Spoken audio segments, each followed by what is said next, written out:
When the day of Pentecost had come, they were all together in one place, and suddenly from heaven there came a sound like a rush of a violent wind, and it filled the entire house where they were sitting.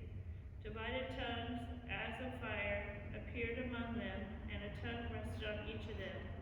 All of them were filled with the Holy Spirit and began to speak in other languages, as the Spirit gave them ability.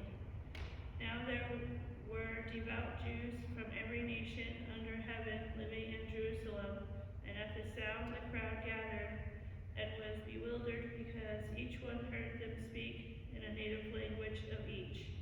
Amazed and astonished, they asked, "Are you not all these who are speaking Galileans? And how is it that we hear each of us in our own native languages?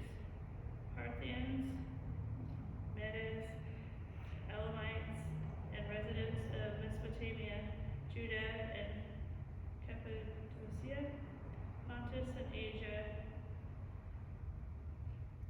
Phrygia and Pamphylia, Egypt and part of Libya belonging to Cyrene, and visitors from Rome, both Jews and proselytes, Cretans and Arabs, in our own languages, we hear them speaking about God's deeds of power." All were amazed and perplexed, saying to one another, "What does this mean?" But others sneered and said, "They are filled with new wine." But Peter, standing with the 11, raised his voice and addressed them. "Men of Judea and all who live in Jerusalem, let this be known to you, and listen to what I say. Indeed, these are not drunk, as you suppose, for it is only 9 o'clock in the morning. No, this is what was spoken through the prophet Joel. In the last days it will be, God declares, that I will pour out my Spirit upon all flesh, and your sons and your daughters shall prophesy, and your young men shall see visions, and your old men shall dream dreams." May have the Lord add his blessings to this reading. Thy word is a lamp unto my feet, and a light unto my path.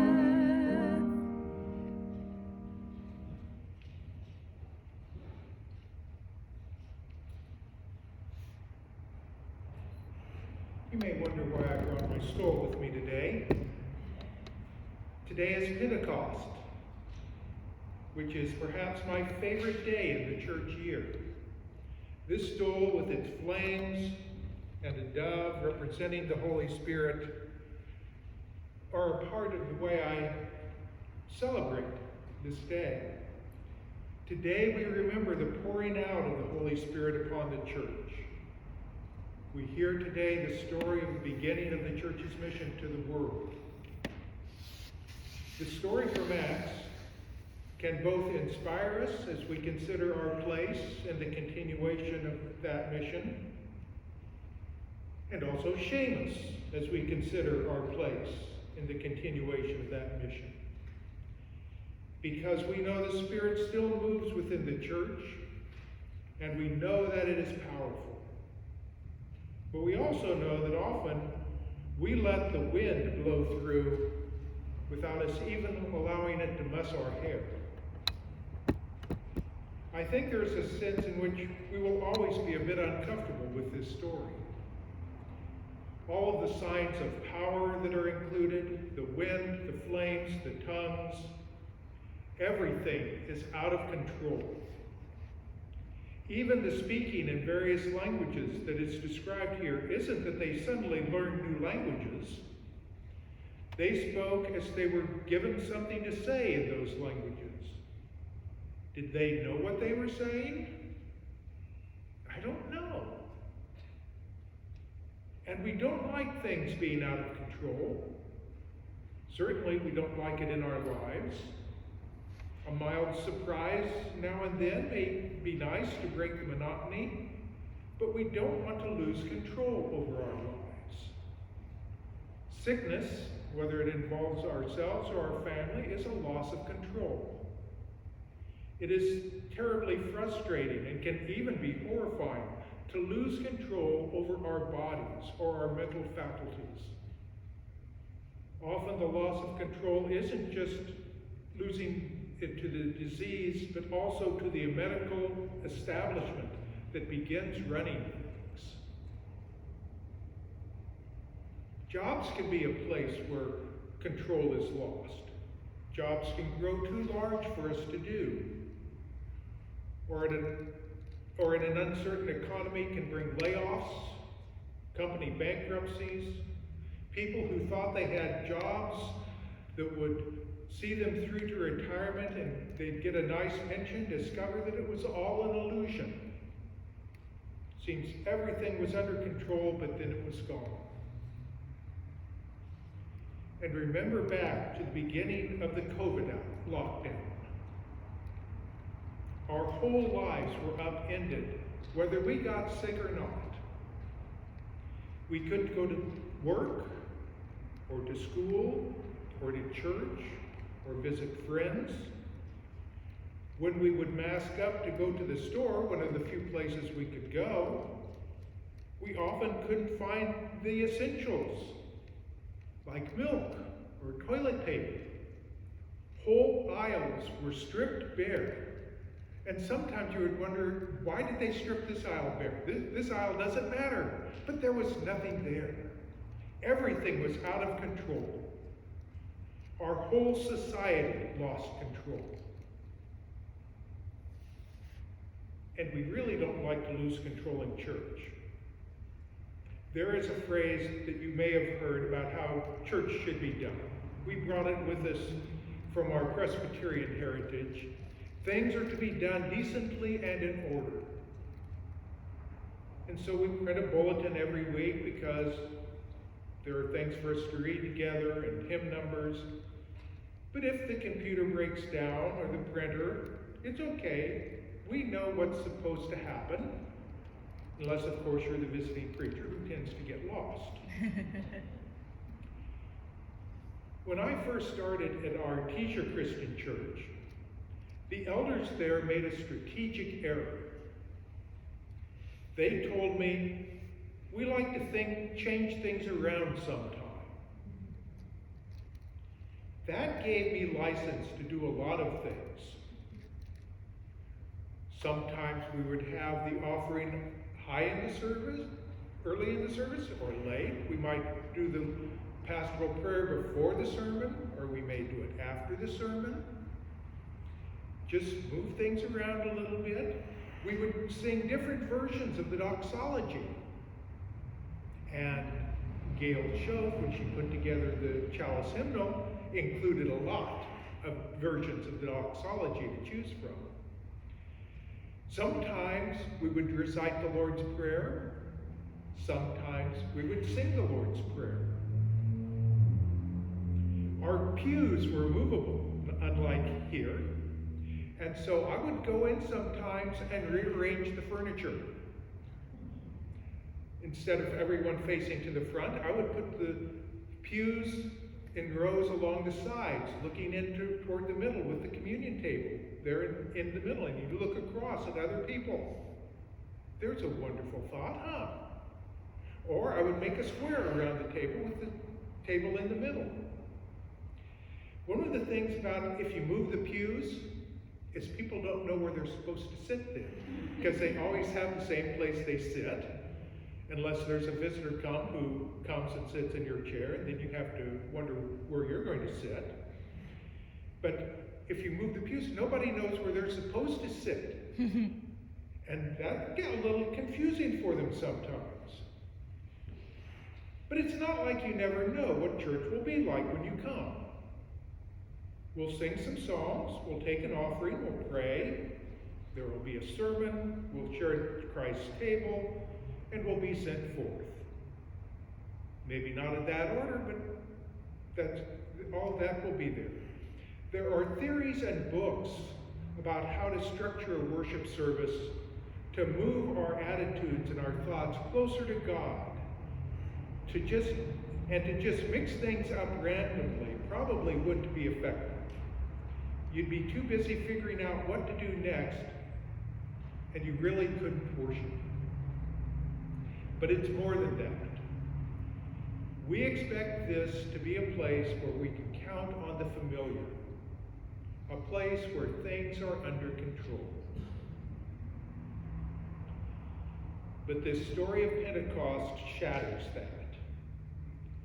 What must that upper room have been like? They had gathered that morning to pray. They had been doing that for at least 10 days since Jesus ascended to heaven, maybe even since Easter or Good Friday. They were praying for what God would do next and waiting.